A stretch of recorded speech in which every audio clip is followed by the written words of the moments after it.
Who's that sexy thing I see over there? That's me, standing in the mirror. Hello, everybody, and welcome back. Last week, we discussed strategies for self study without taking judiciary coaching. If you've not seen that video, I will link it in a card on the top right corner of your screen and you can go watch it. This time, we discussed strategies for those who actually take judiciary coaching. Just paying for coaching and showing up for classes is not enough. That's just the first step, you guys. You need to do much more. So today we will tell you strategies how to get the most out of your judiciary coaching. Let's just get into the video of the day. Number 1. Take control of GK and language papers. This is something you need to do on your own every day. Coaching institutes often train you well in law papers, but GK and language is where the onus lies on you, which kind of makes sense because they also have a limited amount of time. And hence, general knowledge and language comes into your lap and you need to take control of this. Spend half hour to 1 hour every day on these two, or they will pile up in the end and that's where you will lose control. Read the newspaper every day for current GK and see our previous video on how to master language papers like Hindi, where we discuss the groundbreaking patching technique. Your mind will be blown. Trust us, go watch that video. Number 2. Be on time and get a seat. You will spend about 6 to 8 hours every day for almost an year in this coaching institute. If you are not comfortable, you won't be able to focus on the studies. So find yourself a spot that is just right for you. If you enjoy being alone, then find a corner seat next to a window. If you have to be close to the teacher, then find a seat in the front. And if you get claustrophobic, then find a seat next to an air vent or the air conditioner in a relatively less populated area close to a door. Point being, find a seat where you're comfortable.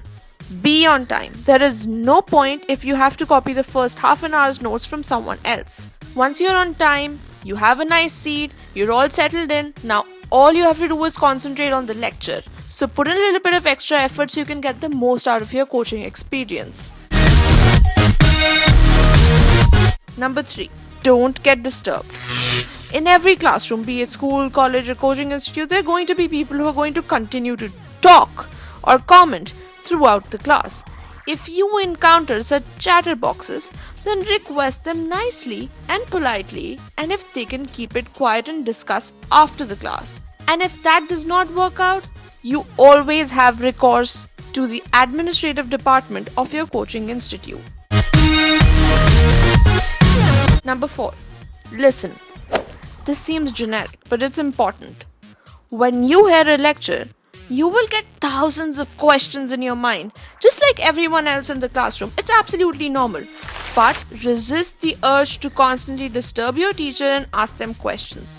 Listen to the entire lecture. In most probability, by the end of the lecture, you will get all the answers that you were looking for. If not, go home and then revise. And if the next day you still don't have the answers to those questions, then you can ask the teacher politely and they will be more than happy to help you since you had faith in them and did not interrupt their flow and their lecture by constantly asking questions. Number 5. Eat and stay safe. Amidst 1,000 things that you have to get right, don't forget this. If you don't have the fuel in your car won't go too far, no matter how hard the car is trying. So refuel yourself, make sure you eat, stay energized, and don't neglect this, or you will not be able to pay attention to the things that you need to. On the same note, keep your hygiene high. Keep a hand sanitizer, stay clean, use the hand sanitizer every half to 1 hour, and stay healthy. Coaching institutes are often crowded, and if you catch an infection, then you have to depend on other people's notes, which is no good. So it's better to be safe than sorry. Stay healthy, stay safe, so you can study better and get to your dreams so much sooner. Bonus tip: if you decide to take coaching or get enrolled in a coaching institute, make sure that you get an accommodation to live close by, so You can spend less time in the commute and more time actually on your studies. If you found these tips helpful, then make sure to subscribe to our YouTube channel so you get notified of new videos.